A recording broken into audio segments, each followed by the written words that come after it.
आपने भी बहुत सारे लोगों को कहते हुए सुना होगा कि हमने फॉरएवर कब का करके छोड़ दिया, लेकिन आपने कभी सोचा है उन्होंने ऐसा किया क्यों? मेरे पास भी बहुत सारे ऐसे प्रोस्पेक्ट आते हैं जो कहते हैं कि मेरी फ्रेंड ने किया था, मासी ने किया था, चाचा ने किया था, लेकिन तुमने तो नहीं किया ना। उन्होंने करके छोड़ा नहीं है। रियलिटी ये है कि वो इस बिज़नेस को कंसिस्टेंसी से कर नहीं पाए और फेल हो गए, और जब फेल हुए तो कंपनी को बुरा बोलना स्टार्ट कर दिया कि कंपनी बेकार है। कोई कंपनी बेकार होती ही नहीं है, बेकार होते हैं लोग और उनके काम करने का तरीका। ना कंपनी के प्रोडक्ट्स बेकार हैं और ना ही बिजनेस मॉडल। अर्निंग करने वाले तो कर ही रहे हैं और नहीं करने वाले तो किसी भी फील्ड में कुछ भी नहीं कर रहे हैं। अब मैं आपको ऐसे 7 पॉइंट्स बताऊंगी जिनकी वजह से कुछ लोगों ने फॉरएवर करके छोड़ दिया और आप फॉरएवर छोड़ने से बच सकते हो। तो फर्स्ट पॉइंट है हाई एक्सपेक्टेशंस, जिनकी वजह से अक्सर लोग बने बनाए बिजनेस को बिगाड़ देते हैं। तो ये गलती आप बिल्कुल मत करना।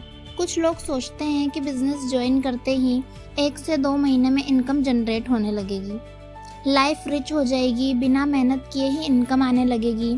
तो ऐसा नहीं है। फॉरएवर लिविंग कंपनी आपको अपना बिजनेस बिल्ड करने का मौका देती है। वो आपको कोई जॉब पर नहीं रख रही है कि 1 महीने बाद इनकम आने लगेगी।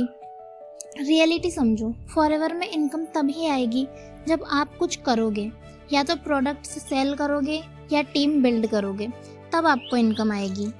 इसे आप एक कैफ़े की तरह देखिए। मान लीजिए आप एक कैफ़े खोलते हो, तो आपको कोई उसके लिए हर महीने सैलरी देगा या जब कस्टमर आएंगे तब आपकी अर्निंग होगी। वैसे ही ये भी आपके लिए एक बिजनेस अपॉर्चुनिटी है, और जब आप काम करोगे तभी अर्निंग होगी। तो हाई एक्सपेक्टेशंस रखने से पहले हाई एफर्ट्स भी लगाने पड़ते हैं, ये बात हमेशा याद रखना। अब आते हैं सेकंड पॉइंट पे। सेकंड पॉइंट है कंसिस्टेंट मेहनत ना करना। थोड़े दिन काम करके रिजल्ट एक्सपेक्ट करना गलत है। कुछ लोग होते हैं जो मेहनत तो करते हैं लेकिन कंसिस्टेंसी से कंटेंट क्रिएट नहीं करते, लीड से फॉलो अप नहीं करते, लीड क्लोज नहीं करते और रिजल्ट एक्सपेक्ट करते हैं, और जब नहीं मिलता तो काम छोड़कर बड़ी शान से कहते हैं कि हमने करके छोड़ दिया। तो आपको मेहनत करनी ही है, तो कंसिस्टेंसी से करो। थर्ड पॉइंट है रिजेक्शन का डर। ये फियर बहुत सारे लोगों में अक्सर देखने को मिलता है।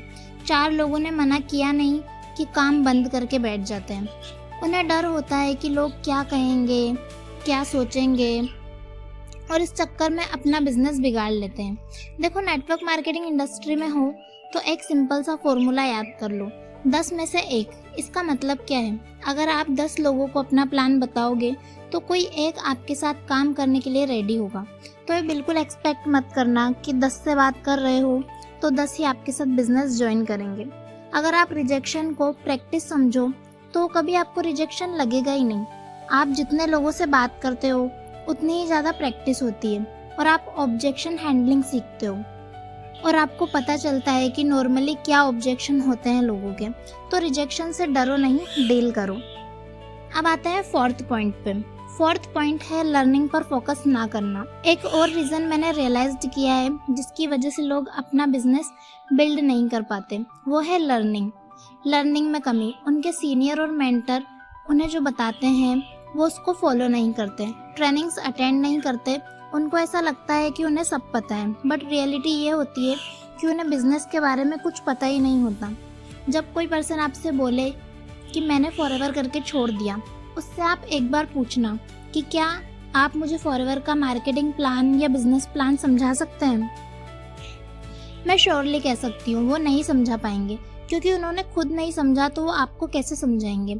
कोई भी बिजनेस करने के लिए उसको समझना बहुत ज़रूरी है। अब आता है फिफ्थ पॉइंट पे, सिर्फ इनकम देखी, स्किल्स नहीं। मैंने ऐसे बहुत सारे लोगों को देखा है जो दूसरों की इनकम और मोटिवेशन देखकर इस बिजनेस में आते हैं, और फिर जब कुछ दिनों में रिजल्ट नहीं दिखता तो अपसेट हो जाते हैं। ये बिजनेस सिर्फ मोटिवेशन या किसी की हाई इनकम देखने से तो आप नहीं कर सकते।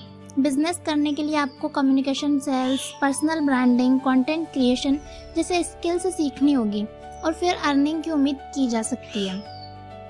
अब अगले पॉइंट पे आते हैं, वो है 6th पॉइंट, कंपैरिजन। खुद की इनकम और ग्रोथ पर ध्यान न देकर खुद को दूसरों से कंपेयर करना। मेरे सीनियर की इनकम तो इतनी है, वो तो इतना कमा रहा है, मैं तो कर ही नहीं पा रहा। ये सब सोचने की जगह ये सोचो कि वो ऐसा क्या करते हैं और हम ऐसा क्या नहीं करते जिससे ये डिफरेंस है। देखो, आपको बस सामने वाले की इनकम दिख रही है, उसके पीछे के एफर्ट्स, कंसिस्टेंसी, नॉलेज, सीखने की इच्छा, इन सब की वजह से ही वो इंसान सक्सेसफुल है। और ये एक दिन में नहीं होता, टाइम लगता है। तो खुद को दूसरों से कंपेयर करने की जगह खुद को बेहतर करने पर फोकस करो। अब last but not list 7 point, patience नहीं रखना। सीड प्लांट करने के बाद नेक्स्ट डे ट्री नहीं बन जाता। देखा है कभी किसी पेड़ को कि बीज उगाते ही फल आते हुए? आम के बीज उगाने के सालों बाद वो पेड़ बनता है और फिर उसमें फल आते हैं। वैसे ही बिजनेस में भी फाउंडेशन बनाने, कस्टमर्स समझने और स्किल्स डेवलप करने में टाइम लगता है। तो अगर आपने भी अभी FLP बिजनेस स्टार्ट किया है तो इन 7 पॉइंट्स को याद रखते हुए बिजनेस कीजिएगा, कभी फेल नहीं होंगे। और अगर आपने अभी तक फॉरएवर बिजनेस ज्वाइन नहीं किया है तो देर मत कीजिए। डिस्क्रिप्शन में मैं आपको एक फ्री वेबिनार के लिए इनवाइट करती हूँ जिसमें माइंड ब्लोइंग तरीके से FLP बिजनेस को समझाया गया है और मेरे साथ काम करके आप कैसे 5 मल्टीपल इनकम सोर्स जनरेट कर सकते हो वो भी बताया गया है।